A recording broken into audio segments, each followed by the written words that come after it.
গতিকে ভিডিঅ'টোৰ যোগে মই চৰকাৰক অনুগ্ৰহ কৰোঁ যিটো মনিৰাম দেৱানৰ সমাধি ক্ষেত্ৰ চিনামৰাতে আছে। চিনামৰা আপোনাৰ চাহ ফেক্টৰীটোৰ বেক চাইডে আহি তেওঁলোকে চৰকাৰেও যদি এইটোৰ পক্ষে কিছুমান ব্যৱস্থা লয় বহুত ধুনীয়া জেগা। মনিৰাম দেৱান আমাৰ সকলোৱে জানে প্ৰথম অসমত যোনে চাহপাত আনিলে চাহ আমি যিটো খাই আছোঁ।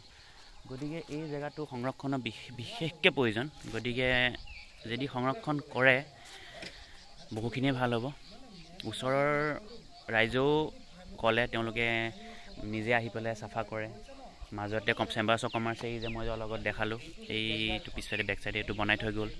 তেওঁ ওচৰৰ দাদা এজনক লগ পালোঁ, তেওঁলোকে বহুত কষ্ট কৰে আৰু তেওঁলোকে আমাৰ ৰাইজকো কয় যে আমাৰ যে পিকনিক খাবলৈ আমি যে ইমান দূৰ যাওঁ, এক্সিডেণ্ট হয় কিবা হয়, তাত যদি আজি ইয়াত আহে তেওঁলোকে নিমন্ত্ৰণ কৰিছে যে আহক আপোনালোকে, কোনো অসুবিধা নাপায়।